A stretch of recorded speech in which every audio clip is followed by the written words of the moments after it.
What's good on this Friday evening? You are listening to WTBU, the beat of Boston University. Listen in at 89.3 FM or 640 AM. BU Cable Channel 6, WTBradio.org. We got a .org there, Ben. Congratulations to us, right? Yeah, that's big news. That's big news. We're rising up in the ranks. Big if true. Are you telling me that we didn't have a .org before? We did. I'm just awesomely I just love that we have a .org. Okay. He's milking the intro .com. a little bit. It's okay. Yeah. Or the WTBU radio app, which always works. Call us at 617-353-6400. Schmaltz can figure out actually how to take calls now, hopefully. Thank God. And send a request on Spinatron. I have no comment on that. Yes, and you can follow us on their socials at WTBU Sports. All right, we are back. We are back after, I think, 6 weeks off from this? Yeah, right? just about 6 weeks for this 7 good weeks? 6 weeks for this good old Friday crew. The boys Good to are have back. Everybody back. Andres, Schmaltz, Benny Silver, and Chad Jones getting you ready for Patriots-Rams Super Bowl 53 Sunday. Oh boy. 6:30 start. And we're going to just first go with around the take table. Around the horn. Around the horn with our takes, and Ben's going to start us off with something about the Hall of Fame, Ben, before we get into Patriots for most of the show today, but we got some stuff to get to. All right. That. So, I have one big take from this last month or so, and it's not football, it's not basketball, it's not hockey, it's not any of those interesting sports that are actually going on right now. It's the boring world of baseball. And what's important for me is the recent Hall of Fame elections. And so we saw the induction of Mike Mussina, Roy Halladay, Mariano Rivera, and Edgar Martinez. Thank you. I got you, buddy. So I think those are all good selections. All these guys belong in the Hall of Fame. But Mike Mussina? Mike Mussina is questionable. Good with it, not the strongest case. Personally, I think were I to restart the Hall, I would make it a small Hall. I don't think that those sort of fringe guys, Mike Mussina, Edgar Martinez, even Roy Halladay, I don't think really belong in the Hall of Fame. But with the way it's set up right now, out of those three, I'd say Halladay, but continue. I'm a Phillies fan too. I'd go with Halladay. I was at Halladay's no-hitter. I love Roy Halladay like no other. But I think the Hall should remain small. But that's not my main point. My main point is Roger Clemens and Barry Bonds. Both who are on, let's see, their 7th year on the ballot and still have not made it in. Now, I don't really care whether you think steroid guys should be in the Hall of Fame or not. You cannot tell the story of baseball without Roger Clemens and Barry Bonds. It's not about, they ruin the integrity of the game. They hurt baseball in the long run, which I don't think they did. I think in the end, they actually helped bring popularity back to baseball after the strike of 94 and 95. But these guys deserve to be in the Hall of Fame. What they did for baseball, they changed the layout of the sport. No one is ever going to be like them again. You're never going to see another Barry Bonds. You're never going to see a Roger Clemens. And I don't care that they cheated. I think with or without steroids, these guys belong in the Hall of Fame. And it's these crotchety old sports writers who just... they're stuck in the wrong mindset. So you don't care that they took away jobs, money, awards, rings from guys who were doing it clean and had to either make the decision to hurt their bodies and hurt their careers or hurt the integrity? Clean. You guys are the pro steroid guys. I do agree with that. I think it's wrong what they did, but I think they 100% give me every day, twice on Sunday. These guys belong in the Hall of Fame without a doubt. Screw clean. I think steroids should be mandatory for these guys. I'm serious. With baseball viewership in decline, I would rather see 500-foot home runs every single game than 4 hours of David Price picking the jersey, spitting. No, not that pitch. Yeah, but what about the guys who don't want to take steroids because it's awful for your body? Yeah, Andres, I think they should go more towards the pace of play. I think it's a bigger issue than a lot those of are all steroids issues, but yeah. I'm just saying 500-foot home runs, as gimmicky and stupid as that sounds, I'll take my pants off for that any day. It's a lot of fun. I mean, you can't go wrong with it. Thank you. You can't. No one. I was watching a documentary the other day, and one of my favorite quotes is, "No one ever boos a home run."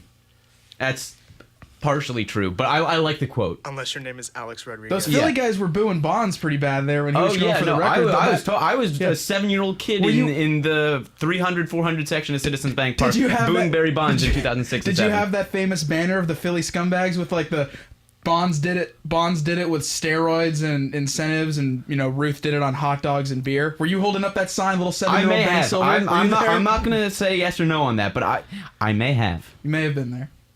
May have been little Benny Silver. That's interesting. We'll get much more in the Hall of Fame debate as soon as the Patriots season's over. We'll get into that, I'm sure, because we have a couple months to kill before the baseball season actually starts, and Ben and I have disagreed on some other candidates. Schilling, we'll debate on steroids before that season kicks up again. Schmaltz, what do you got? Oh, well, yeah, you could definitely debate this Hall of Fame for hours. Feel free to do that, too, if that's your opening. You can also talk about how half the 2019 ballot is now off the ballot. But anyway, my thing, I'll also be sticking to the one sport that's not going on at the present. Well, actually, no, mine's going to be split half and half. So, first half of it with the baseball world, I am so sick and tired of the way off seasons work now. I can't stand it. Sitting at home over winter break, just waiting to hear. What the hell is that? I think that was a snore. Snoring, dude. No, I know. Yeah, I'm trying to wake up Machado and Harper to give us some actual news today, Schmaltz. Oh, I'd absolutely love to hear that. I mean, literally, the baseball world has just been filled with fake news the last 2 months. All we're hearing is rumors.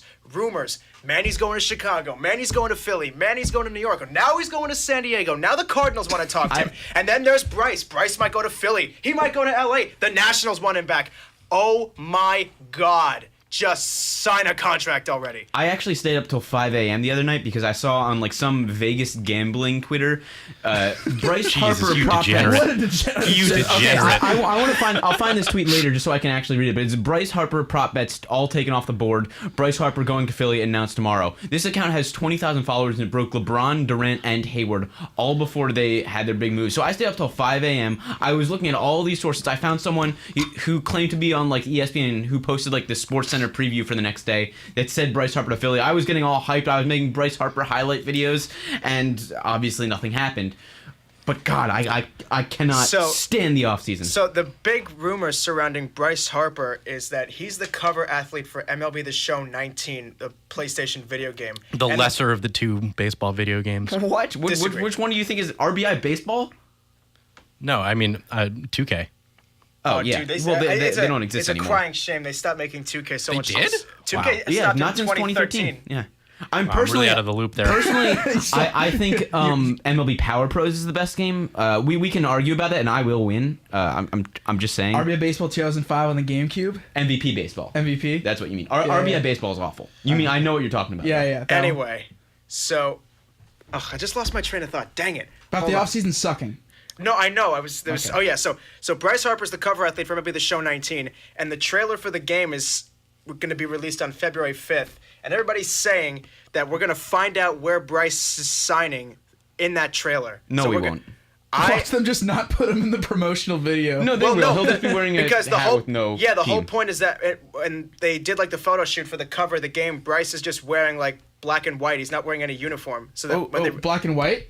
Sounds like the Chicago White Sox? It's not. I'm sorry. It's more like a beige. It's not. Dude, he's just wearing some bland colors to indicate he has no idea where he's signing. Okay, so yeah, it's really interesting. Absolutely can't stand the fact that Manny and Bryce are still free agents and that there's over 100 players still on the market who deserve the chance to get offered a contract by somebody. Nobody's doing anything until these two guys, get their heads out of their asses and sign a contract. Who is the idiot in PR for them that picked February 5th as a date and picked Bryce Harper? Like nobody in that department said, maybe the biggest a-hole in baseball won't have a contract signed by the 5th. Maybe we should pick a different guy this year. Well, no, because, the way that everybody thought the offseason was going to work is that Manny and Bryce were going to be the first guys to go and that everything was going to have, and that it was going to be like a domino effect and everybody else would sign after them. But, of course, it's been the opposite way, just like it was last year. When has that ever been the case of guys signing first? Sometimes they sign early. Oh, yeah, no, it used to be a lot. Before like the advent of social media. Yeah, that was like 6-7 years ago now. Yeah, when was the last time like the main free agent was signed first? I remember like 2012, Albert Pujols was probably the first big name to come off the market when he signed that horrible deal with the Angels. 7 years ago now. Yeah, like those days are coming. Also, one of the most prolific hitters in MLB history. I mean, coming off the World Series. Let me ask you this: if you guys are the GMs of the teams that you respectively root for,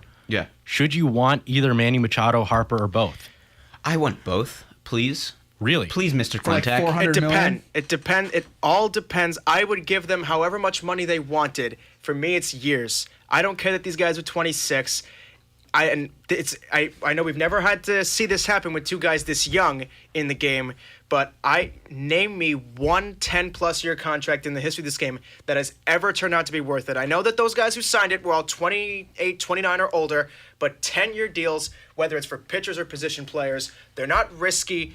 They're stupid. They don't work. The best long-term deal in the history of baseball it wasn't quite 10 years, but it was Manny for 8 years. And still think about all the crap the Red Sox still had to put up with Manny for those 1 through 2008 Red Sox. It's just like the problem with Bryce and Manny, and if I'll ever get to the second half of my rant, but the problem with Bryce and Manny is that they're 26, they want the long-term deals, and GMs are finally wising up to that fact that 10-year deals, long deals, are just not worth it. There is such a disparity between what the market has told these guys they're worth and what they think they're worth. Whether or not it's true, the fact that it was even reported by somebody that Manny got 175 from the White Sox, when we were all saying he was going to get 7 years, if it was going to be 7 years, it'd be 250, 260.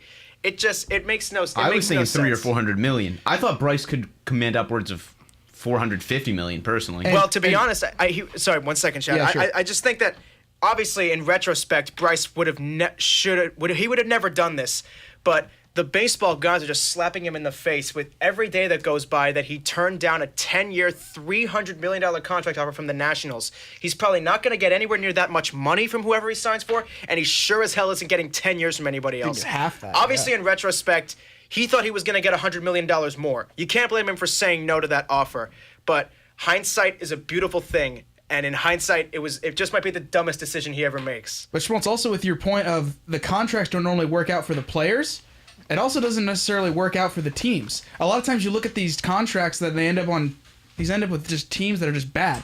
Mike Trout's bad contract, or not bad, but he's getting paid a lot. The Angels can't afford any other contract. Look at Miguel Cabrera. Giancarlo Stanton before we traded the Yankees. If you go back a generation, A-Rod's with the Rangers. That wasn't going to work out. It's because these teams put so much money into one player, and baseball's not about one player. It's not like the NFL where if you get Tom Brady, you can have 80% be just lower than the average NFL team and still be competitive. Baseball, one player doesn't drive the team. And I think that's probably the most well-established point that differentiates baseball from the other pro leagues. It's that every other league out there, it's possible to win when you have that one-star player.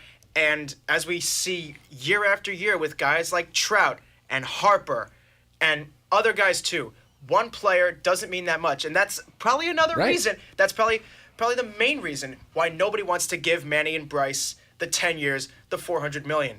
Because, like I said, the GMs are wising up to this. They are finally aware of the fact that in the scope of the whole 10 years, they're just not going to be worth it. And these guys are not going to change your team that much. Like, look at the Yankees. The Yankees are already a beast mode stacked team. They're going to easily fight with the Red Sox again. Do they really need Manny? Of course they'd want him. Do they need him or Bryce? Absolutely not. I think they do. I think you sign one of them, and the Yankees are instant World Series favorites. Right now, I don't think they're favorites for the division. Wouldn't you want to Andujar just so you can do 75, 80% of what Machado can do for what? How much of the price is lower? I would just want Miguel Andujar so I could get 50 doubles, 20 homers, and pay him $600,000. Exactly. Well, here's the thing, though. You could get if you traded Andujar, though. The thing is, I'll cry if they do that. In baseball, with especially teams like the Red Sox and the Yankees, I almost never feel like it's a money issue because it's a soft cap, and by and large, owners like the Steinbrenners, John Henry, I forget, is it Jeannie Buss that owns the Lakers, the Dodgers? Does she also own the? No, well, no, Magic's part of the ownership. Part of the Dodgers one, yeah. So, but regardless, money is never an issue when it comes to these big markets in baseball. I think fundamentally what teams are afraid of with Bryce Harper and Manny Machado, and I'm going to say this, maybe I'm just an a-hole, maybe I've just been muzzled for too long, this 6-week gap has me all riled up today, but those guys have more issues than they are worth for the price tag that they're at. And I'm saying they need a drastic drop in their price tag in order to get signed. I think Bryce Harper has a strikeout problem and a motor problem. That guy is willing to sign in a poor market just so that he can get the money. I don't think he cares about winning. And if you sign him, you're going to have problems with that. Manny Machado, time and time again, in big spots and in the playoffs, has looked like an absolute dog on the field, like he doesn't care. I'd agree with you more with Machado than Harper. A lot more with Machado than Harper. And so I think that's part of That's part of the reason why these guys are not signed yet, is because they've got issues that go beyond what they would be worth on the field. Oh, absolutely. The baggage those guys are going to bring to either team. They're totally different sets of issues, but they're huge issues. Manny's issues, of course, are that he's a debatably dirty player. He played his worst baseball in terms of, cleanliness, just playing the game. He did his worst job at that on the biggest stage. So, and obviously we know about him not hustling. And looked disinterested in the playoffs at times. Yeah, and with more than disinterested. And with Bryce, didn't want to be there. And with Bryce Harper, I remember when we would talk about this a couple of months ago. I still believe that Bryce is one of the most overrated players in baseball. He is a good player. Agreed. He is a good player, but I'm sorry, that one MVP season where he was an immortal player in 2015, he's never replicated it. And I know you love him because he's a huge walks guy and he always gets on base. Well, and Ben, to be fair, Ben's seen him probably more than all of us. Being the Philly fan, he saw more Nationals games than probably all of us have. I saw Bryce Harper, I think, 5 or 6 times live this season, and the way...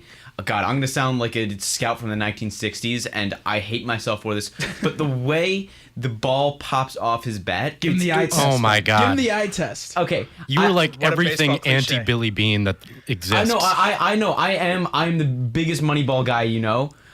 Probably. I shouldn't say that. But Bryce Harper, I was also looking at I forget what the word is called for it, but it's a chart of where all of his hits have landed this season. If he were playing in Citizens Bank Park, he would have had 10 more home runs. 10 more? Yeah. In that, I mean, that's crazy. And I think he had what, like 35? 34. Yeah. I mean, that's he already... he would have led the league in home runs. Yeah, I mean, that's already 44 extra... Well, he's already at 44, and it's just that little extra boost of playing in the small Citizens Bank Park compared to the cavernous Nationals Park. I think that's going to be a huge boost for Harper, and that's one of the reasons why I want him on the Phillies so much, is because his numbers aren't just going to go up because he's playing with, I would say, a better team, but a ballpark that really, really favors hitters. See, the one other thing, and this is just the one thing that I think is the baggage with Bryce. It's not that he's overrated. It's not that he doesn't get a lot of hits. It's that in the last few years, his defensive metrics have tanked. I believe last year he was either the worst or second worst defensive outfielder in all of baseball. And I'm sorry. Might have had a Rhys Hoskins. The Phillies, and you look at the Phillies. The Phillies were not known for being a great defensive team. They have a lot of guys who... Yeah, we were bad. They have a lot of guys really who make bad. a lot of errors on the field, and then if you're going to add it to that, yes, you're going to get a guy who would probably have hit 45 homers.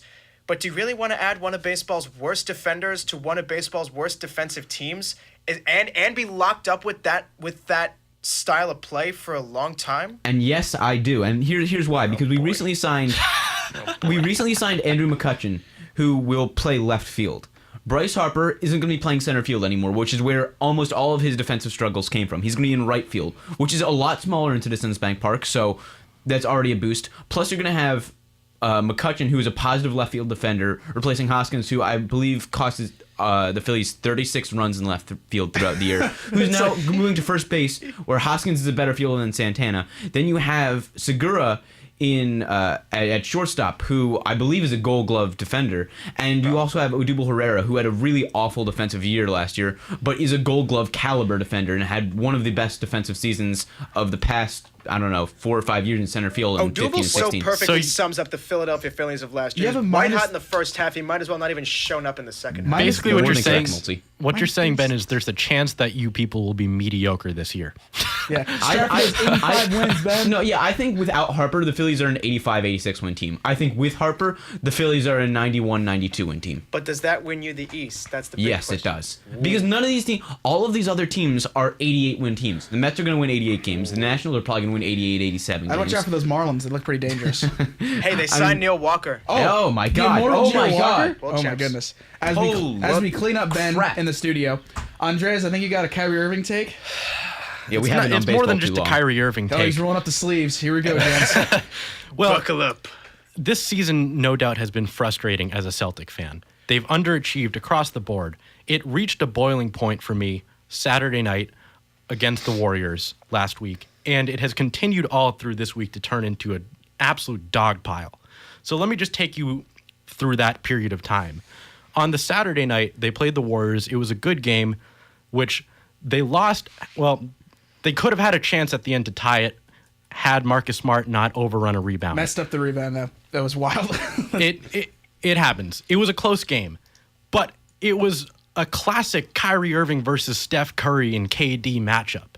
It was an absolute dogfight for most of it. And at the end of the game, Kyrie Irving is smiling, laughing, hugging with not your Boston Celtics, with not Jason Tatum, Jaylen Brown, Al Horford, but with the other guys. I saw that and I was like, what the hell? It's like, well, you lost. You just lost what was made up to be a playoff caliber game. The entire Boston sports market was talking about that game all week in lieu of a football game. And he's singing Kumbaya with the other team that just beat him. So that made me really angry. And, oh, by the way, I just want to point out about that game, Marcus Smart has gotten fat, out of shape, and slow. He got burned so many times in that game. And I'm having my Tommy Heinsohn moment here because Heinsohn called that a couple years ago. But that's beyond my point. Fast forward to this week. You have obviously a blockbuster trade with Porzingis and rumors swirling around the Knicks of them clearing cap space for presumably 2 max contracts next year. And the rumors have gone, obviously, to Kyrie Irving, who has indicated in the past that he would like to play with the Knicks. At the beginning of this year, he said, hands down, I am returning to be a Boston Celtic if you will have me. That sounded pretty definitive. So you would think those rumors about Kyrie Irving this week, that they could get put to bed really easily. But then today, Kyrie Irving gets asked in practice or in the shoot-around before the game, Kyrie, this rumor is out there. What do you think of it? Are you coming back to Boston? And he basically told that reporter to go pound sand and that he could talk about it on July 1st when free agency starts. Basically, he said like it's none of your effing business. Are you basically what it kidding like. Me? Kyrie Irving, for all the crap that we deal with, for all of the games that I've had to listen to you say it's the young guy's fault. I don't know what's wrong with this team. For all of the conspiracy theories and all of that wild crap, I was willing to look past all of it because he's a transcendently good player and he committed to coming back here. And now for him to get up in front of the media, put up double freedom rockets and tell the media to go pound sand and that he'd tell you where he's going next year on July 1st. Are you kidding me? What an a-hole. And not to mention, the rest of this Boston Celtics roster has not performed well at all this year. And I don't know how you could possibly feel good about where this team is going. And, oh, by the way, one final point.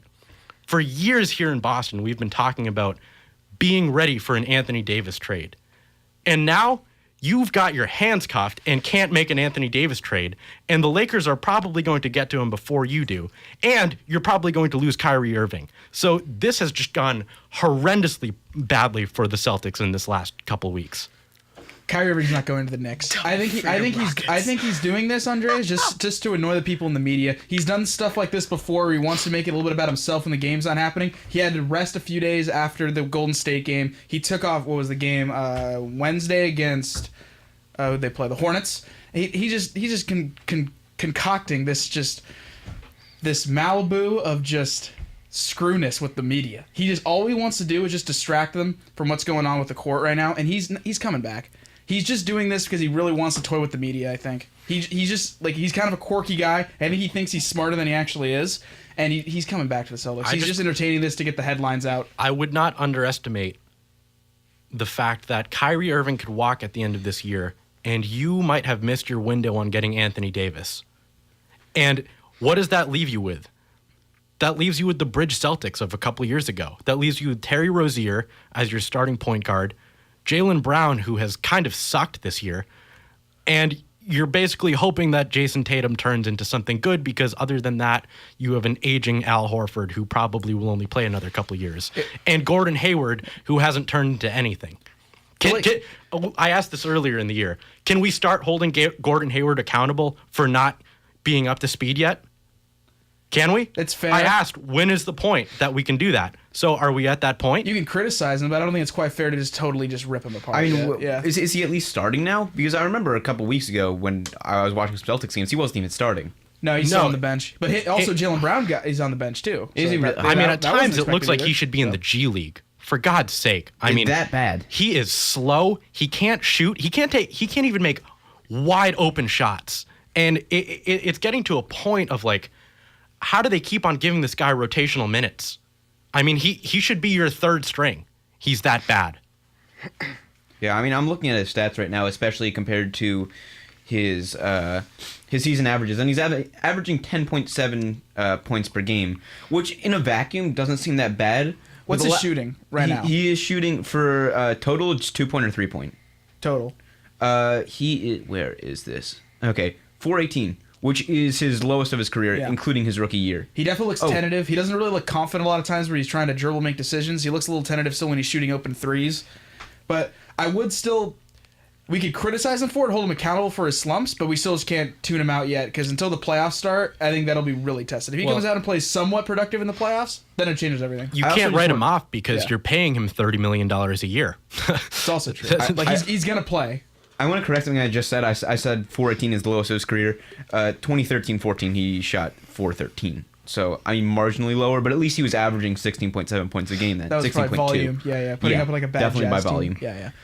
All right, so we got everything going on with baseball in the offseason. Celtics update. We'll keep you posted on that. No doubt. Also, Mondays for WTBU Sports. They do a lot of Celtics. Sean Galanka knows all the stuff that's going on. Matt Doherty pays attention. Andrew Mason with his insane Laker takes. I think he just wouldn't give up, Lonzo Ball straight up for Anthony Davis, something like that. What? No, I'm just kidding. just out of your mind to not do that. My takes will get us into break, and I'm going to let you guys ponder them and think about what they are. I got two questions for the panel. What is one thing that Tom Brady could accomplish Sunday that he hasn't done in his career? And why is the number one, or a couple reasons why America hates the Patriots? Back after this from WTBU Sports. Welcome back to WTBU Sports on WTBU Radio, the beat of Boston University. We're getting you all psyched and ready for the big game Sunday. Pats about to play in their 9th Super Bowl in the Brady-Belichick era, 11th overall. Looking to get over 500 in the Super Bowl as a franchise with 6 wins to 5 losses. And we got it set for the next hour and 20 minutes or so of getting you ready. Our past predictions, how they were right, wrong, and different. And we're going to answer some questions right now. I posed 2 of them before the break. And you guys don't have to answer them, but do you think of anything Tom Brady can do this game that he's never done before in his career? No.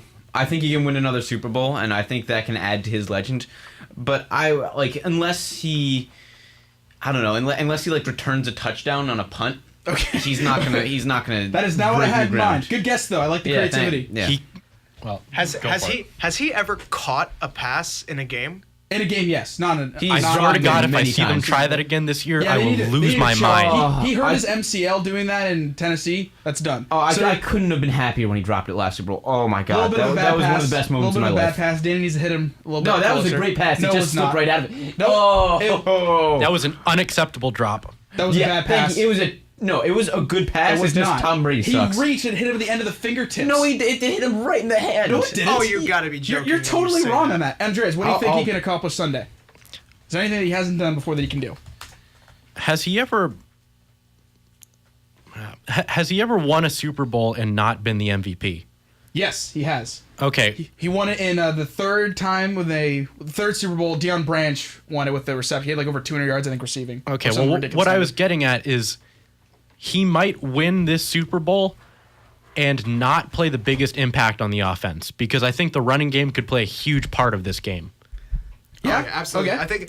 I think the combination of White, Michelle, and Cordero Patterson, Rex Burkhead, and Rex. That's right. There's probably a half a dozen running backs that are gonna, or maybe even more, that are gonna make huge impacts on this game between both teams. I don't hate any of those ideas. One thing him and Belichick have not yet accomplished in their illustrious career together: blowout win the Super Bowl. They've never just demolished any team. When they've lost close. When they've won close. I'm looking, if before Brady and Belichick hang it up, maybe if they get to another Super Bowl afterwards and they don't accomplish it this time, maybe they can do it again. I don't think they need it to establish their legacy at all. Their legacy's already set as the best coach quarterback combination ever, with probably both being the best ever in their respective positions. I'm looking for like a Joe Montana 45 to 20 game. Well, I think this is going to be a really close matchup. I know that's the thing. But it's going to be a slugfest for sure. But don't you kind of think that there's a chance Jared Goff turtles on this? There's a chance. I don't know. Don't you kind of look at him as a guy who's a little bit prone to throwing some bad balls? I would bet that he'll throw at least one or two absolute clams at some point in the game because it's been well documented. I mean, it's been the talk of sports media all this week. He basically just listens to daddy in his headset. You know, he can't check out. He's not a guy that's good at reading defenses. He's got someone in his headset that's telling him, all right. You know what? I think Sean McVay could be a huge key factor. And I think he's got something that, Eli Manning had when he beat the Patriots twice in the late 2000s. And that factor is the goober factor. Eli Manning is a huge goober. Sean McVay, just like Eli Manning, huge goober. If you look at his girlfriend, he's not a goober. I'm not saying his girlfriend's a goober. I'm just saying he himself is a goober. You look at that little pump fist thing where he pointed and he did he shook his fist. There's something about him that is so un-Patriots. It's so stoic like Belichick and Brady, and he's just like a little dude. He's the football coach for millennials. He's nowhere near as bad, though, as Eli Manning, who looked generally sedated on the sideline a few times. Yeah. There's no one can ever beat the Manning face. Well, he has trademarked that look. Yes. It's make him into t-shirts. If only we could show it to you. But I think anybody who's ever watched an Eli Manning performance knows that look. Yep. It's just a 1,000-yard stare, mouth wide open, just... nothing going on, just nothing. It's like when you look into like a dog's eyes and you just look into them and there's nothing coming back at you. It's like one of those little tiny just you look there and nothing's coming back. It is one of the great random occurrences in all time in sports that Eli that dude beat Tom Brady and Bill Belichick in the Super Bowl twice. We'll tell that to our kids someday. Just be like, that just shouldn't have happened, but it did. Just sometimes things happen in sports that shouldn't have. He's a quarterback too that, by and large, outside of his Super Bowl performances in playoffs, he kind of sucks. He's always kind of sucked. He's had one good season since 2011 when they went to the playoffs and then Odell decided to party shirtless on the boat and then they sucked in Green Bay. Yes, so as a Giants fan, I'm not going to try to say Eli's a good quarterback. No, because you're reasonable. You're a very reasonable Yankee fan. I applaud you for that. I'm not going to say Eli is a good quarterback, but he is nowhere near as bad as everybody's saying he is. He is not. His career is not over. He's getting in the Hall of Fame, Schmaltz. I know. He's going in the Hall of Fame. Well, he's going to get in for the 2 Super Bowls. I don't think Eli Manning's going to make the Hall of Fame.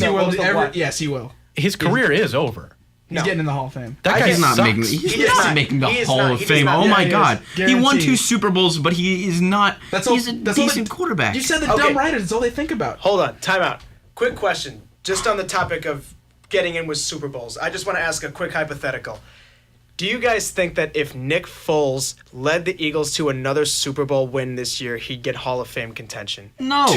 No, he wouldn't. The Eagles 2-time backup quarterback leads his team down the stretch and wins them 2 Super Bowls? Kurt Warner did that. Oh, boy. I mean, personally, I think the Hall of Fame should not be for the best players. It should be for players that you cannot tell the story of football or baseball or basketball or hockey without. I think Nick Foles would belong in the Hall of Fame, but I think the way that the Hall of Fame is set up, he doesn't belong in it with everyone else who's already there. No, but you could argue that given his credentials, if he managed to do that, you could argue that what he had done is more impressive than anybody else. Yeah, but he had one. I am the biggest Nick Foles. I love Nick Foles. He is one of my favorite quarterbacks of all time. Would you die for him? Maybe. I would if someone had a gun is I had to jump in front of it, I would not. I would certainly hesitate and think about it. An alien comes down, it's we're either killing Nick Foles or somebody who volunteers to die for Nick Foles. Ben. I'm sure there'd be a lot more people who would die for Nick Foles before me, but I would certainly think about it. I would certainly think about it. Fair enough. But it's I don't know. I think Nick Foles is a good quarterback, and I think he has great He does great with big game pressure on his shoulders, which I think God, you are so precious, you Philly people. I know. Your definition of a good quarterback is Nick Foles. That's how pathetic your city is.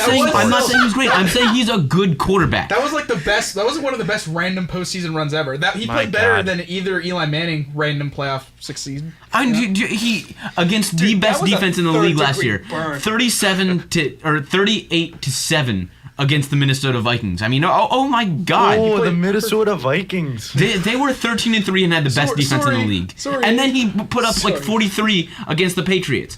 I mean, that's because they didn't play Malcolm Butler in the second half, which was dumb. Yeah, everyone says that, but one player does not make that big of a difference. If one missed, you have 11 players on the field. One player does not make that difference. But they would have made us. They would have. I was watching the highlights again actually earlier this week, seeing how they lost that weird game. There was one just awful missed tackle that led to the touchdown that Clement had in the end zone on a third down. And the Patriots, who knows what would have happened if just one third down was succeeded by the Patriots defense in that game. Yeah, and sure, and if one of the 7 Eagles players wasn't injured, I'm sure we would have had a different story as well. What if they had healthy Edelman? They didn't have Brady's. Yeah, and what if the Eagles had healthy Jason Peters and Jordan Hicks and a Carson Wentz and Nick Foles is better than Carson Wentz. What are you talking about? No, Carson Wentz is much better than Nick Foles. No, they're making a mistake. I want that on the record. Okay, so Ben is against me on this. Carson Wentz, they're making a mistake going with him. They need to keep Nick Foles as the Eagles quarterback. I do not. Yes, they do. Carson Wentz is. He was bad. He was bad when he played. He might never be the same after the ACL. What are you talking? He wasn't even bad. He was actually very good this year. People just say he's bad because he didn't put up MVP caliber stats like he did in 2017. Was he Nick Foles, Andres? I don't think so. Well, he was better. I would actually say he was. Man. I don't know. What are we doing? He had 3,000 yards. He had a QB rating of 64.9, and he had a passer rating of 102.2, and that is higher than 2017. He had a higher passer rating in 2018 than he did in 2017. People think he's bad because he didn't lead the Eagles to 13-3 record. What's the issue also with that? He wasn't healthy too. And he wasn't healthy. Carson Wentz is absolutely a better quarterback than Nick Foles, and there is no question. He's had like 2 seasons and has been banged up both times. Is he going to be Garoppolo? Good when healthy, but always injured? Ben. Well, the difference is that Jimmy G's making bank and Carson Wentz isn't yet. Oh, so now it's okay if they get hurt if they're making their money, Schmaltz? No, but I'm saying that makes it worse with Garoppolo. Yeah, probably. It makes it worse. I'm looking at Carson Wentz's lines for this year. He had 255, 348, 311, 278, 310, 286, 360, and then he sort of fell off towards the end. Nick Foles led that team. You were there the entire time in the fall saying how bad this Eagles team was. Oh, yeah, and they were bad. But it was not Carson Wentz. It was not Carson Wentz. Life and brought you guys into the playoffs when you had zero business going there. And I'm not that a lot of that does rest on Nick Foles, but Carson Wentz is a better quarterback than Nick Foles. End of story. Man. Ben, I've got two things for you. A, I'm kind of disappointed that you just brought up Carson Wentz's yards passed per game. What do you play, fantasy? Come on, you're our stats guy, not our fantasy guy. I personally, so, I'll say I don't know as much about football stats as I do about baseball. Slave to the yards per game. Even if you're talking like completion percentage or passer rating, I mean, it's still a lot of that rivaled his stats last year. Save it for the fantasy league. He played almost the full season though. So you give him more credit. Okay, but the full season. But this is my second thing that I wanted to pose to you. So you're a member of the Philadelphia Eagles.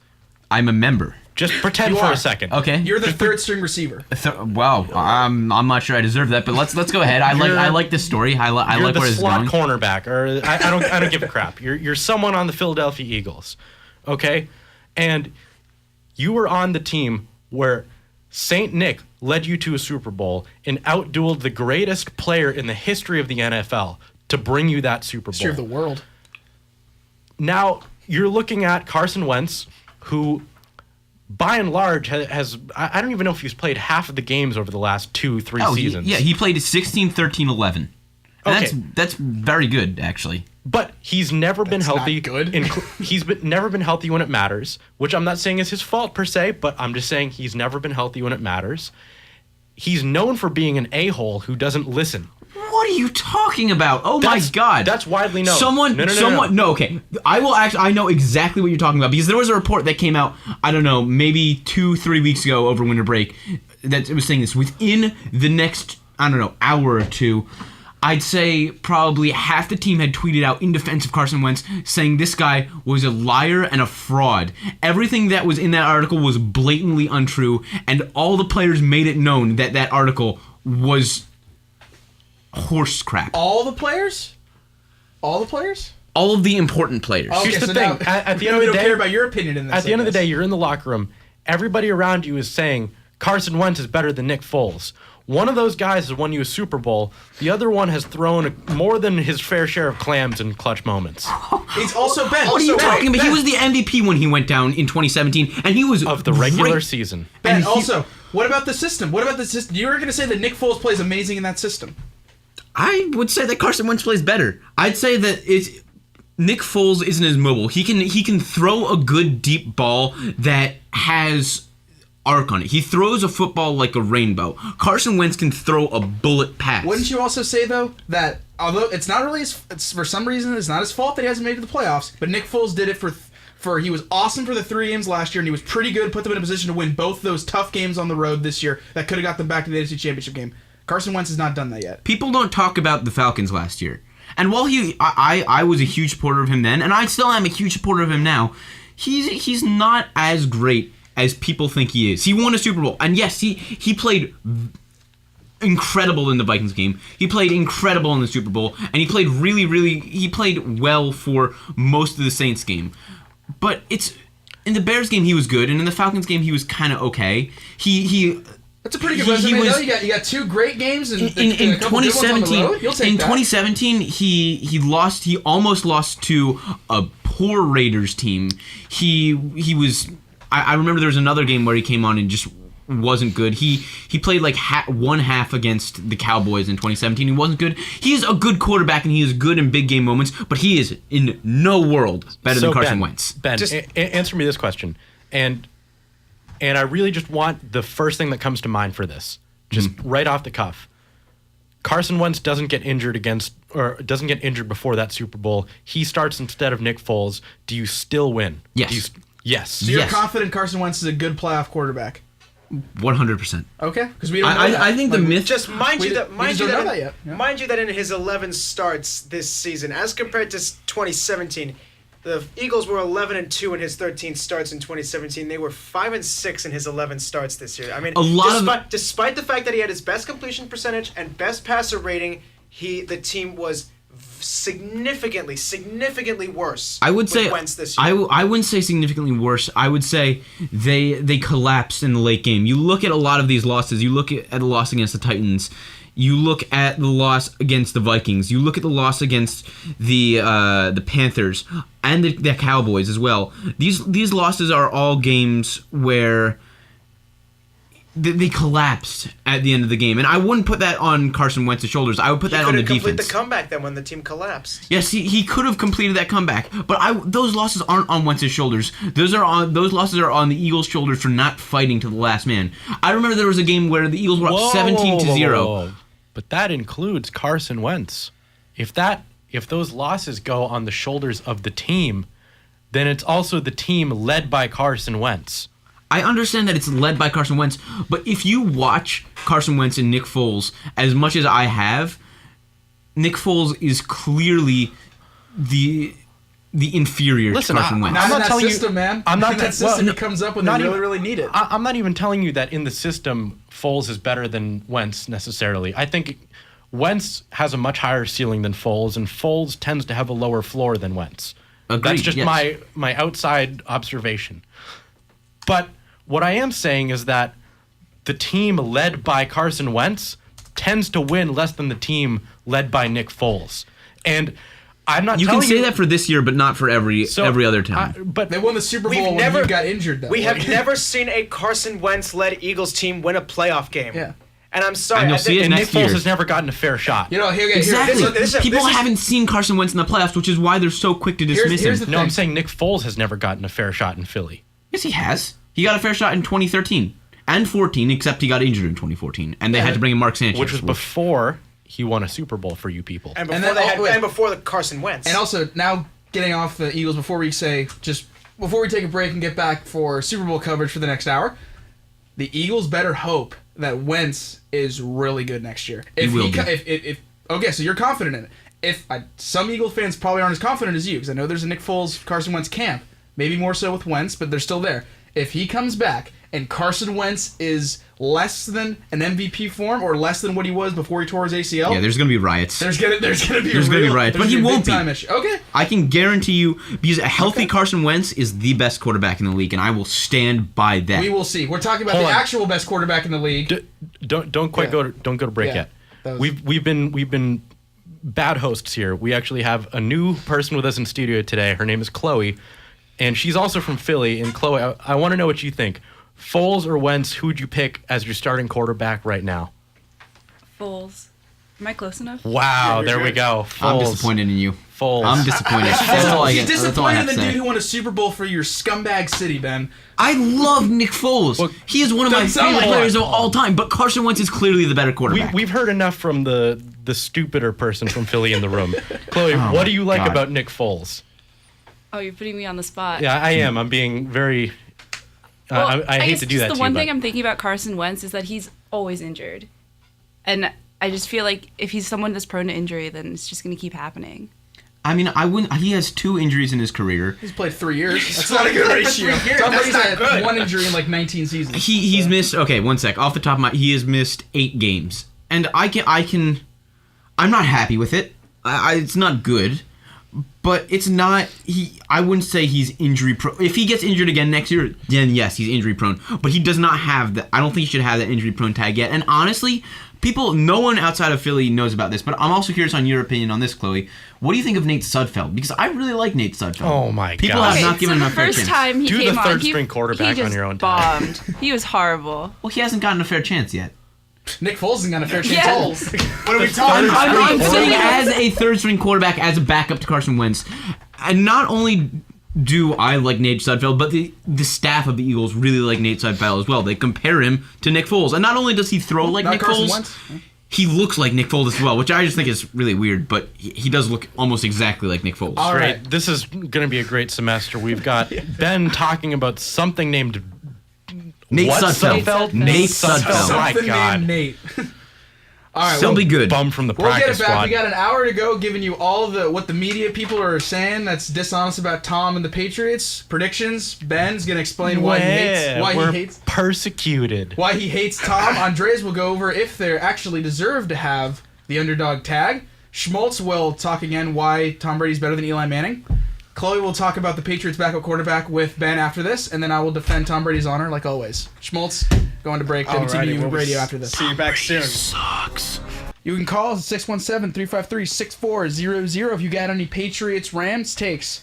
We're doing that for the next 45, 50 minutes or so. We promise no more derailing. We're actually going to talk some Super Bowl preview. We got it. We got Andres and I are the pro-Patriot people in the room. Schmaltz is about down the middle because he doesn't hate Tom Brady but isn't a Patriots fan. And then Ben is just one of those Rob Parker, Max Kellerman clowns. I was about to say some bad words about the Patriots, but I realized I'm on radio, so I also just want to state for the record real quick not. that even though I'm not per se a Patriots fan, I am rooting for the Patriots in this game. Congratulations. Wow. Just saying for the record. Schmaltz is Why? what kept you around. You're very reasonable. I'll Why? give you. Okay, before we get into the details, I'll give you my 2 cents on why. I'm rooting for the Patriots because I firmly believe that whenever Tom Brady retires, they're going to suck for a long time. So win as many as you can while you still have him, because you might not win one again for a little while. Oh, I'm gonna be so happy when they start losing. Oh, Yeah, it's another gonna be fr- such a good day. I think a lot of the football world It's a will loser's be, mentality, but man. a lot of the at this point, the Patriots aren't just a football team; they're an institution. They've I like been this that. way for the I last like 18 that. years. That's a Institution good of quote. Greatness. There you go. The Patriots are an institution of this league, and they changed the league for the better once the Brady Belichick era began, and the game is going to be worse, and it's going to suffer for it if this era ever ends. Tom Brady could still be hucking passes when he's 60. Yeah. Here's the thing is, like, I think where a lot of people misunderstand the anger and vitriol that they feel towards the Patriots is it's not that people don't want the Patriots around, because people will tell you that. People outside of the Boston sports market will tell you that they don't want the Patriots around. But at the end of the day, people like having a villain to root against. I don't. I'm sure you I do. wish there was much more. I wish there was more parity. I wish there was There's a more ton of parity in it. every single I sport. think people think that, but I don't think they actually feel that way about football. Ratings don't back it up. Because it's like superhero movies. There's always a villain to root against. And there's something powerful about the notion of a villain. And the Patriots have become the villain. Whether by intention or not, they have been vilified through their dynastic success. And it just gives people something to root against. It gives you, when you're going up against the Patriots in the AFC Championship game, it's so much more satisfying dethroning the Patriots than it is dethroning the Chiefs, who haven't done it in forever. Yeah, Ben, you're being ungrateful, too. You beat them last year. That Super Bowl means more to Philly knowing that they beat Tom Brady, yes or no? Oh, yeah, no, absolutely. So that's what I'm saying. Yeah, exactly. To be entirely fair, I was horrified at the prospect of the Eagles beating the Saints and then beating the Rams and having to face the Super Bowl again this year. Because if we lost, that Super Bowl last year would be almost meaningless to me. Because if we lost the Patriots after we beat them, if Nick Foles, oh God, that would hurt. That would hurt. Here's a hot take on the Patriots, because this is the way I see it. They have the way they've done things in the last 18 years, they have become probably the 1A sports team in this country to the New York Yankees, the team that everybody loves to hate. You love to hate the Patriots. You love to watch the Patriots so you can watch them lose. But the Patriots in the NFL get more people to watch, whether that's for them or against them, than just about any other sports team. I mean, the Patriots are great for the NFL. I'm not going to say they're not, because the NFL loves the Patriots. How could they not?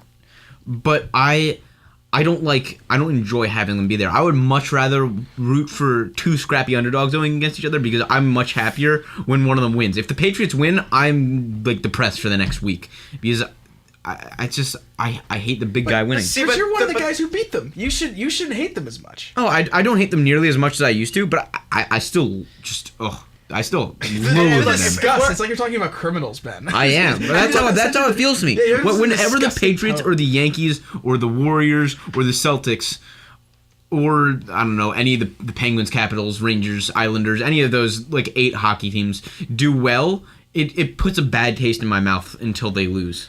Look, I got something else quick to say about the matchup in general. So I'm gonna be honest. There's two very defined sides to the coin of this matchup. One side is Boston and LA, arguably the two biggest sports markets in the country, facing off in the championship for the second straight sports season. We saw it with the World Series, and now we're seeing it with the NFL. And it's a good thing and a bad thing. It's a great thing because the fact that it's these two teams, probably ratings for this Super Bowl are going to be off the charts because it is two of the highest market teams.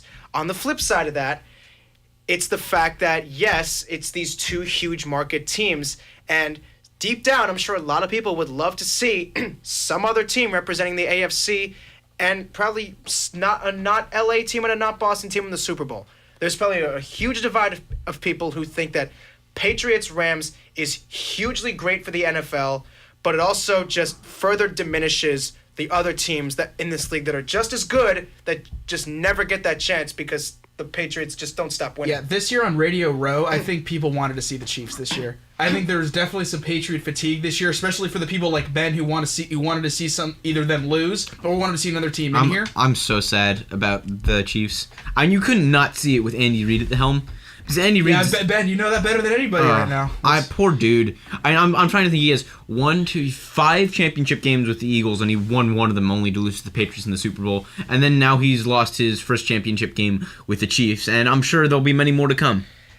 I mean, it's just poor Andy Reid. He's got to be the He's got to be the manager in NFL history who has had so many chances in the playoffs to blow every single one of them. It's his fault, though. I'm not trying to take any of the badness, the shade away from him. It's almost all of it is on him. But it's just the fact that when you are blessed as a coach to for almost 20 years, for almost every season in those 20 years, to have a playoff-worthy team, to get chance after chance after chance to make it to the playoffs, and you F it up you F it up every single time. You deserve some kind of special recognition. You are the coach who gets blessed with all this talent, and you just can't come through. He's not a head coach. He's a coordinator. Is the problem? Yes, exactly. I've watched him I've watched so many Andy Reid playoff games, and he is strangely the polar opposite of Doug Peterson, who I've also watched quite a few playoff games for now. He's not aggressive. It's like on those 4th and 1s, he doesn't go for it. He won't go for the deep pass. He's scared. He's scared when he plays on the playoffs, and he plays it safe, and that's the difference between a winning coach and a losing coach. He was also I know he's done this before, but it's a bad look when you're sitting on the sidelines talking to Patrick Mahomes when Tom Brady's driving down the field about to go up 14. That's fine if you're doing a November game against the Broncos and you're at home and you're talking to Mahomes about a last series. I'm not sure the coach can be that worried about one side of the ball when you have the greatest to ever do it on the other side, driving to go up by 2 scores in your building. You'd also like to think that, for somebody who's been coaching for forever and who's been in the playoffs almost every year for forever, you would like to think that just once in those 2 decades with all the good teams you have, all the good QBs and offenses that he's had in Philly and KC, you'd think once he could just do something right and go all the way. Like, I don't know, maybe call a timeout. Literally. Yeah. When they were driving in overtime and they screwed up 3 third downs. The amount of times the Eagles' playoff runs or the Chiefs' playoff runs could have been saved by just doing one thing differently. Just further highlights the managerial brain farts this man has on the biggest stages at the worst times. I have to believe that he's a masochist. I mean, it's like I don't know what's going through his head. He makes the same mistakes over and over again. I think we need to do promotionals for cuts on the show. I think we finally found a name, guys. The Sports Masochists. That's I like that. I like that. Sports Masochists. That's the name of our show. I want our show to have an intro and an exact quote of that. I have to believe he's a masochist. That might be one of the greatest lines I've heard on this show. Like that Cuervo commercial a few years ago, where it's like a whip and it's like, have a Cuervo. I have to believe he's a masochist. I mean, he is though. You look at all the mistakes he makes, and he makes the same mistakes over and over and over again. You have to think he learns. And his players do. The definition of insanity is making the same mistakes, is making the same decisions over and over and over again. And I actually don't think that's the real definition. I know, but it's an Albert Einstein quote, and I'm going with it. I think it was Sigmund Freud, actually. Sigmund Freud, whatever. A big, important, smart dude who has a vaguely Jewish name. That's very reasonable, Ben. But also his players make the same mistakes. D. Ford was 2 feet offsides in that play? Ass hat. He's like, do you guys see the NFL mic'd up afterwards? No, so he's like, there was a really funny soundbite of D. Ford. What? He's like walking up the side. He's like, they say I was offside. Was that? Yeah. And it's like he literally did. Look. He was directly in line with Tom Brady's head. He was so far offside. I'm sorry. I remember saying this to somebody right when I came back. I don't remember what, but I remember saying that in that AFC Championship game, the Chiefs' defense might as well have not even been on the field. It literally seemed like every time in that OT drive, every single time they managed to get Brady to 3rd down, and then they just walk off the field because he would throw a perfect 10 or 15 yard pass to Hogan or Edelman, and they'd be entirely uncovered too. The first one was awful. Like, they just let Edelman just run free, clear for 12 yards. Where's the quarterback? Yeah. And I swear there were a couple of plays in that game in the 4th quarter and overtime where the Chiefs defenders had their backs to the ball when it was passed. Do you know how to? I mean, just so these are professional football players. So just read the ball. Well, so coming back to the upcoming game, let me ask you guys this, because the Patriots do this to a lot of teams, especially in the playoffs, where you're looking at some of the decisions that they make scheme-wise, some of the decisions that they make strategically, and you're shaking your head like, how the hell are these people this stupid? And so, to what extent is Sean McVay different? To what extent is Sean McVay and the players on that Rams team, what is going to make them different than Andy Reid and Pat Mahomes and D. Ford and all of these other hacks that have found ways to blow the game? They could. I mean, well, Sean McVay listens to Vince Lombardi's podcast though, so he's a football genius. Oh, Andres. right. I forgot. He gets up early and listens to Vince Lombardi, who's been fired by like every organization in the NFL. Don't. So he's prepared. Don't even worry about it. Todd Gurley was basically had to be benched in the NFC Championship game because he was just out of it. And then they had like the fat running back C.J. Anderson just fill the void. I love C.J. Anderson. I love C.J. Anderson. He's awesome. He's love to see him awesome. run and Overweight. he's so overweight. He's God, so, lay off can- the beers. I mean, he can truck though. It's like if there's someone in his way, he just runs right through them. He's like a tank. And when has there ever been a time that an NFL team was able to beat the Patriots, which is like a stud running back? Yeah. When was the last time they just tooled them in the playoffs because of a running back? I know this is before all of our times, but do any of you guys remember the fridge or know of the fridge? Yeah, William Perry. Morris, yeah. The So refrigerator is man. that the last time we're going to an offensive lineman, defensive lineman dude playing running back and scoring at the goal line? Is the last time a running back tooled the Patriots in a playoff? I mean, it wasn't against the Patriots. It was 1985 Bears. yeah, that was in the Super Bowl. He scored against the He came in as a fullback. Yeah, he scored against the Patriots. What? That was against the Patriots? Yeah, Really? yeah. I made that and I didn't even know about it. Funny stat. The Patriots actually scored the most points against the Bears of any team in the playoffs. That Really? year. Yeah, I they had no scored idea that 10 was against the they scored 10 Patriots. points and they beat them. So I guess what I'm kind of getting at here is like, You don't trust him. if the Rams win, what are they going to do that puts them over the edge? Goff goes off. And if they lose, what factors can you look at on the Patriots side that led to the Patriots winning? What did they do to themselves? Because they've got some idiots on that team. Like, I'm going to go with this because I've been hearing this on the radio all week. Dominic Sue. That's how people have been calling and saying his name. And Dominic Sue, Aqib Talib can be kind of an idiot at times. Aqib Talib is so dumb. I'd even throw Jared Goff into that pool. I mean, we saw him play really poorly at the end of the year in the regular season. He's been all right in the playoffs, but nothing spectacular. I mean, to me, Jared Goff has good physical attributes, but I don't know if he's mentally ready to be the guy in the Super Bowl. You know what I mean? So, like, how much of a factor is that? Yeah. Also, to your point, we don't know about Gurley. Whereas he got benched for the fat bowling ball C.J. Anderson, right, Ben? Like, I think C.J. Anderson's going to be the difference maker. Early prediction. C.J. Well, not early anymore, but C.J. Anderson, Super Bowl MVP. What are the stat line? Does he get like 2 touchdowns? Yeah, I'll say. You know what? I'm gonna go a bit of a homer here. I'm gonna say 3 touchdowns, but he's gonna make an awful fumble as well. But he's gonna make up for that fumble with the game-winning touchdown. He's gonna have like 205 yards or something crazy like that. I think if the Rams can run on you, you're porked. You're absolutely porked if the Rams can run on you. And people have been talking all week. What are the Patriots going to take away? Because that's Belichick's MO. Is he finds what a team does best and he takes that one thing away. I don't know that the Rams have that one singular thing that they do really, really well. They do a lot of things really well. So it's tough to pick and choose.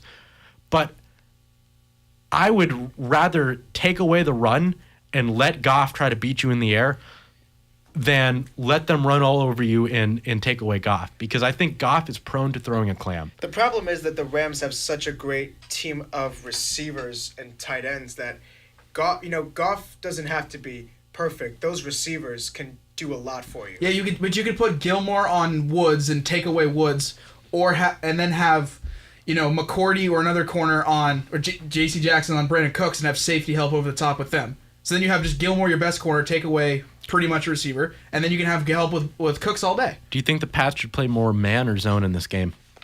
I mean, I don't know how where the receivers for the Rams can be pretty physical, but not Cooks, and he's their best receiver. So it is pretty interesting with that. Is it Cooks or is it Woods? Cooks is their best receiver, but like Woods is probably their best all around because he can like block and stuff. They both have over 1,200 yards. yards, and they both have. Cooks has 15 yards per reception. Woods has 14. This would be a So totally... more touchdowns. Cooks probably has more touchdowns than right. Woods has one more touchdown than Cooks. This would probably 6 to 5. This would be. That's pretty low. It'd be Yeah. a totally different situation if they also had Cooper Kupp. Yeah. If they had their full trio of receivers going, I'd have to imagine it'd be pretty difficult to cut all 3 of them off from a pass. I like the idea of playing a good amount of man Andres because I think Gilmore could play really well in man coverage, and then you just have double team Cooks. Gilmore is not that good at playing zone. Yeah. His MO is playing man, and he does so. I mean, he's one of the best corners in the league this year. Yeah. But Jared Goff historically is atrocious against zone. I mean, his numbers go down severely against zone defense packages. Okay, then they can bounce. I think Belichick's teams always have been pretty good at just a lot of different things. That they're definitely not like great. Like you noticed this year that they were either great at zone or great at man or great like. I didn't notice one way or the other. They played a ton of man this year. They played a ton of man, more so than any other team in the league. They played man. You think that's why? Because they were able to get some cornerbacks that they were able to trade out and like keep them like well rested. Because they had Chung, Gilmore, J.C. Jackson, and McCourty, and both McCourties to rely on. Like they had 5 like pretty decent corners that they could play with. Or secondary players they could play with the entire game. The secondary has played well this year, but I think where it helps most is that you have more guys in the box because there isn't a standout edge rusher or on this team. I mean, Trey Flowers is good at getting pressure, but by and large, what they've done this year is they've pressured quarterbacks without necessarily getting sacks. Definitely. So way better at that than last year, actually. Right. So that's where it helps you is if you can have a secondary that you can rely on to play sturdy man coverage, then you get an extra guy in the box. For sure. So that's kind of been their MO this year. That's what they like to play. That's what they're comfortable with. But Jared Goff, his numbers are really bad against zone defense. So do you stick with what you know, with what you're good at, or do you play to the other team's weakness? I think they go to the other team's weakness, right? Isn't that what the Patriots normally do, where they just pick apart what you're bad at? You'd think so. That's what they normally do, especially in the offense. How often have you seen a game where Tom just picks on one corner that the other team is bad at? It's like, oh, it doesn't matter if they get Edelman on there, great. If not, Dorsett switched to him, or he's guarding James White for this. They're going to feed whoever's the worst player. It makes sense that they would be able to rotate and play more zone if that's what the Rams struggle with. Or how many games have we seen him dump the ball off to James White 11 or 12 times? Definitely. And burn defenses that way. And Goff's not as smart as that. And, you know, Ben, here's an interesting thing as the Tom Brady hater on this. A lot of quarterbacks, or a lot of people like on social media and say that it's just the system that makes Tom so great. You know, he dinks and dunks for 12 yards and stuff like that to the running backs. If it's so simple and easy, why doesn't just Aaron Rodgers do that? Why don't these other great quarterbacks do it if it's just so simple? I'm not saying Tom Brady is not the best quarterback of all time, because he is the best quarterback of all time. I just don't like him. I don't like him because I don't like continued success. Okay, so at least you're not one of those people who's looking to take away from him because he has a simplified offense. For years, I would say I'm not sure if I was lying to myself, but for a very long time, I would say that I don't think Tom Brady is the best quarterback of all time. And I know that a lot of that was due to some inherent bias, but these past 2 seasons have really changed it for me, because especially I'm seeing him doing it with such a higher age than everyone else in the league. He's the greatest quarterback of all time, and there's no denying that. I just don't like the guy. Well, I mean, there's also something to be said for the fact that he's insufferable as a person and impossible to connect with. Yeah, absolutely. I mean, he's just a sleazy dude. I wouldn't say insufferable. Well, he's racked up so much influence. He kissed his son.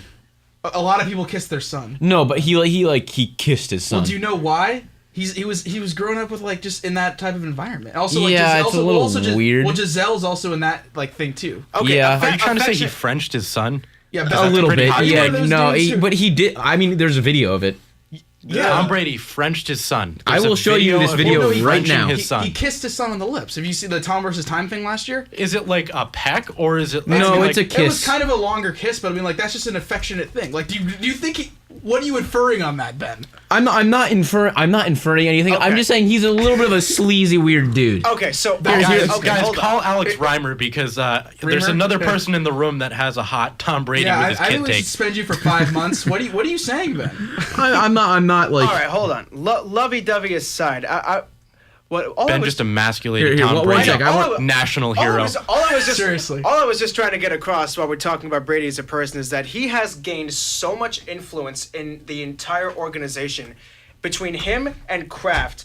If Tom is not happy about something, Kraft will make sure that whatever needs to get done gets done, so Tom is happy. That's why they traded Garoppolo. That's which they will forever regret. But if Tom's great for another couple of years, then it wasn't as bad. Garoppolo already he tore his ACL, and obviously he hasn't been able to stay healthy for an entire season yet.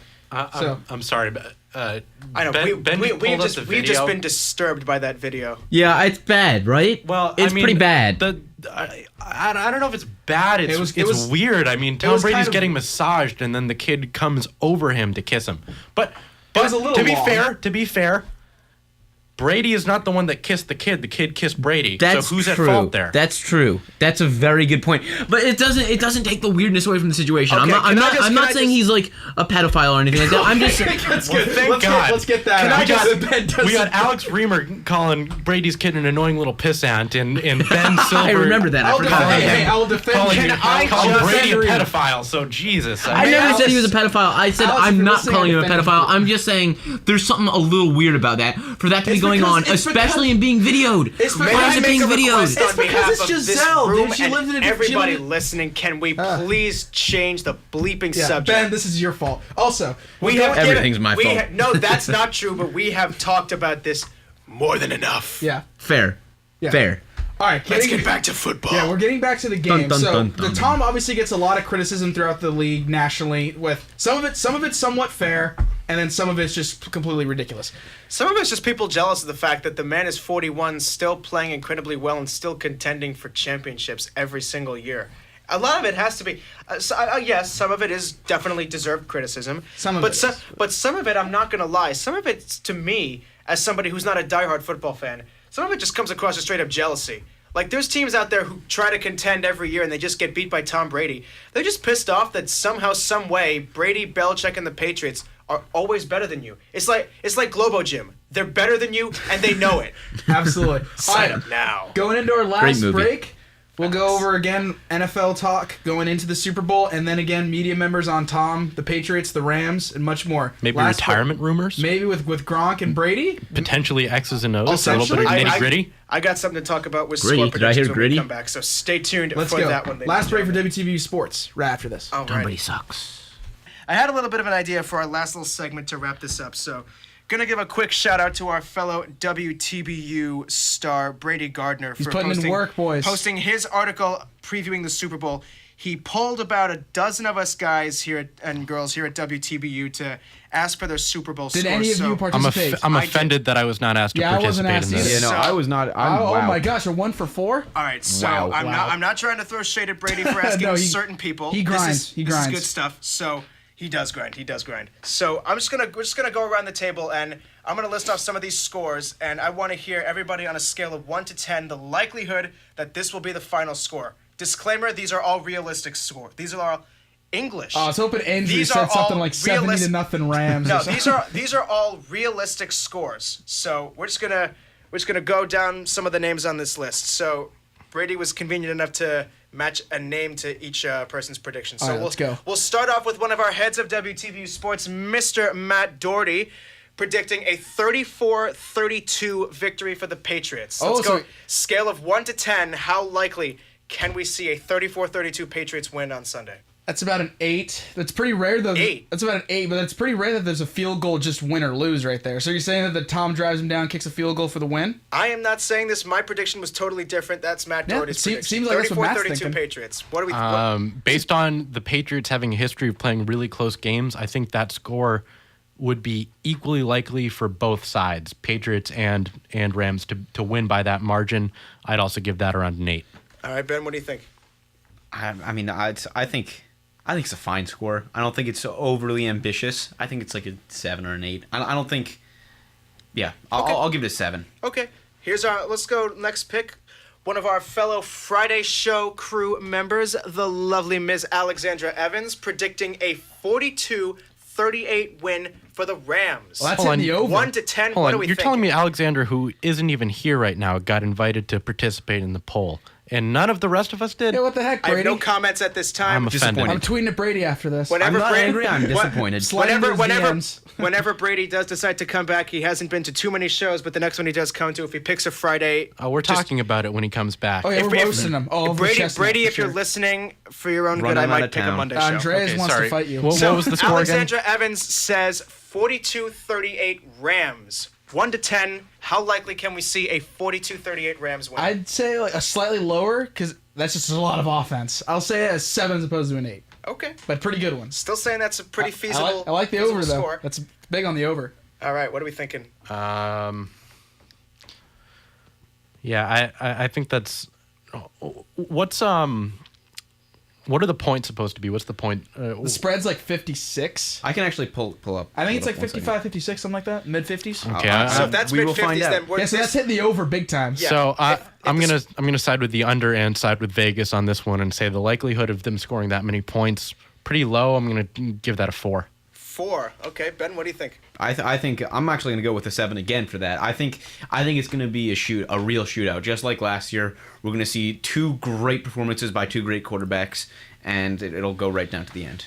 Alrighty. So far, Matt Doherty's pick got 2 8s and a 7, and Alexandra's pick got 2 7s and a 5. 4? I said 4. You said a 4. And by the way, the line is 56.5. Okay. Yep. Let's move on. Next up is yours truly, who believes that we could see a 34-21 win for the Patriots. Chances of a 34-21 win for the Patriots. I'll say 8. That's a good one. I'd say like that's a pretty popular pick, Schmaltz. I'd say it's 4 touchdowns for the Pats, 2 field goals, 4 touchdowns for the Rams, a field goal. I'd say it's a pretty good one. Pretty good one. 4. I don't think the Patriots are going to win by that much, or I don't think either team would win by that much. Yeah, I would agree. I'm going to go with like a 5 or a 6. I don't want to iron it down to 1 because I'm indecisive and I'm not good at making big decisions. But anyway, Have an opinion. One time, I'll give it a 5. I'll give it a opinion. 5. I agree with Andreas. There's not going to be that big of a margin, but I think if it is, I think the Rams win. Not that big of a margin, so you're saying it's going to be a 1-point win? Wait, what you said? My 28-34, wasn't it? I said 34-21. Oh, 34-21. Oh, I thought you said 31. No, 34-21. Oh, okay. 34-21 Patriots. I'll bump it down to a 7 then. How about that? I thought Okay. you said 34-30. For the record, there are, from this list, I can find 2 other people who predicted larger score gaps than Did what I anyone did. predict the Rams? We have plenty. We have plenty of other Rams. What Andrew Mason pick? All right. Next up, we'll go to our boy. second co-director of WTBU Sports, Mr. Andrew Mason, who says 34-31 Rams. 34. I think that's highly likely. Yeah. I would honestly give that a 9. I think 9. that's the closest anyone's come so far. So you think the Rams are going to win then? That's the I'm not highest. sure I'd say the Rams are going to win, but that is the closest I think it'll come. Because I think it's going to be a very close game. So and you- I think I would take the Rams 1 point over. You gave the- Matt like a 7 when he predicted a 2-point win for the Patriots, but you're giving Andrew a 9 when he picks a 3-point victory for the Rams. I don't know, So it's so you think the Rams are gonna gonna win? But Okay, I then think just I say would that. only give them maybe 1 or 2 points. 32 is kind of a weird number. It is a weird number. So I think I would give it a 9 just for the fact that Well, wait a minute. 34-31 is a more realistic score than 34-32. Well, what's the easiest way to even get 32? How Bunch do you of even, feel- like Oh, Arts of Scoregami here. Does anyone know about Scoregami? Yeah, I it's- do know about I love scoregami. Scoregami. that would be That's only something you would say.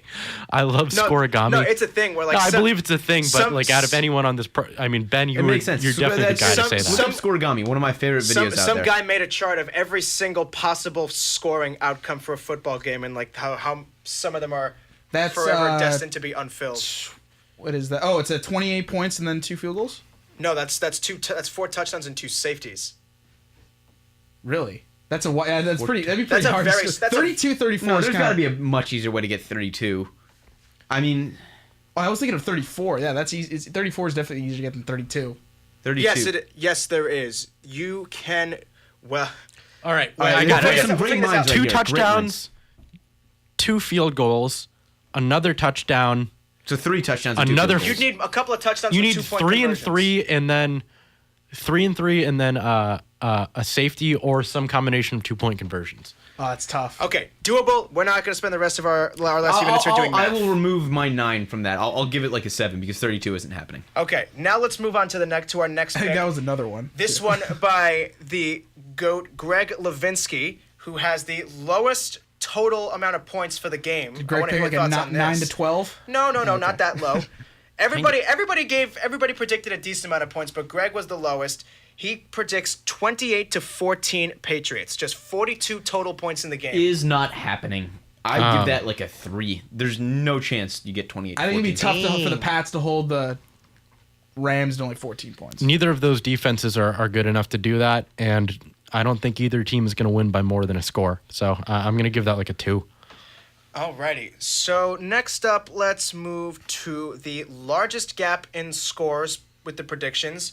The one and only Akshay Wadwani predicting 31-14 Rams. A 17-point victory for the LA Rams in the Super Bowl. I got a 0. I got a 4. I got a 0. I got a 4. What do you think? Brady Andres? and Belichick aren't going to get embarrassed like that. I'll give it a 2.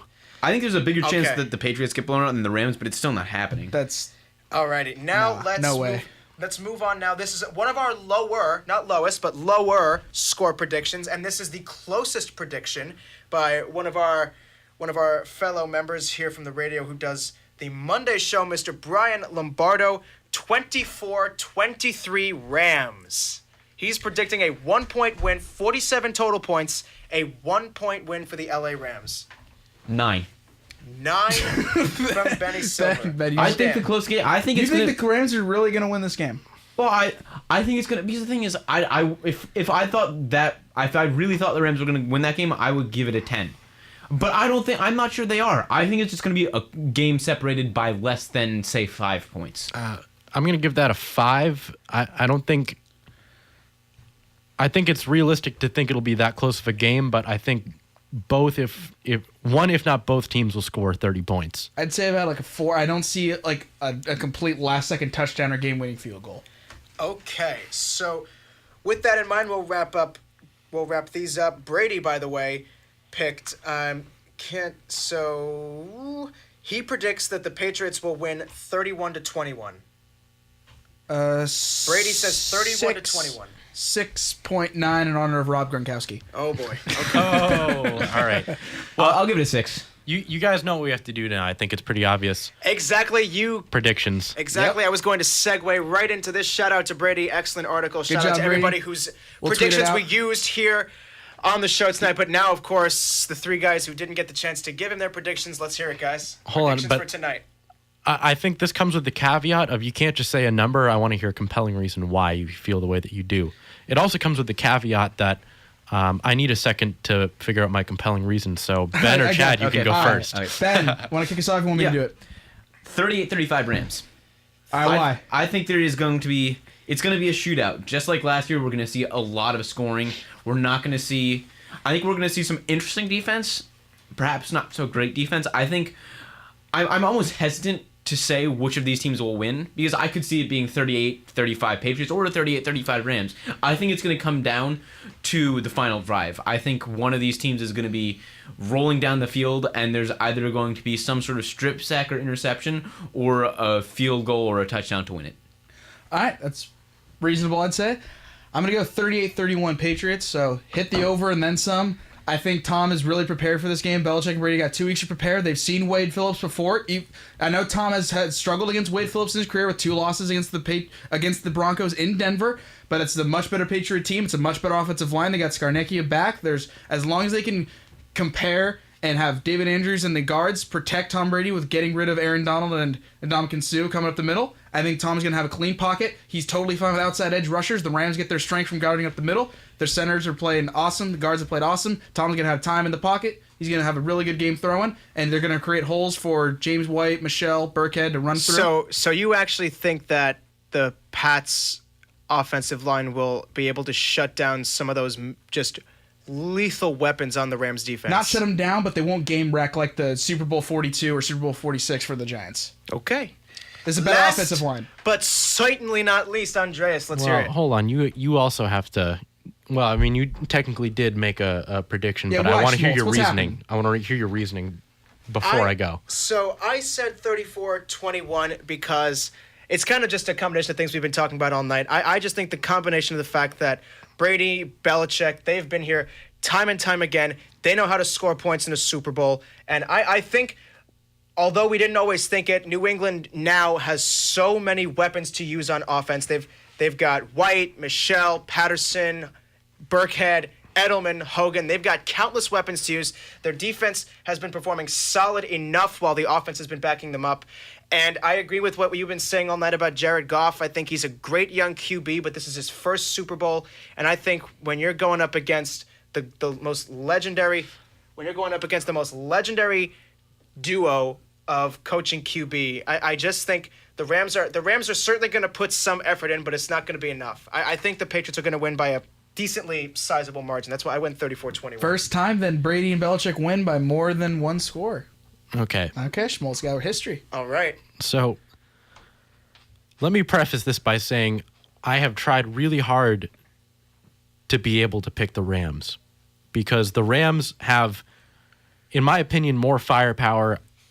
I like what McVay does with the offense. And at the end of the day, I think they're a more talented team. I'm going to go with 30-27 for the Patriots, and I hate that I'm doing this, but I feel good about this team. I think it's dumb to make picks based on how you feel. But for some reason, this Patriots team feels like they're extremely well prepared.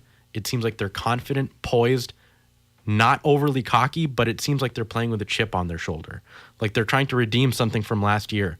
And I hate that I'm going with that, but I think that's going to play a factor. I also think there are guys that have a lot on the line with this.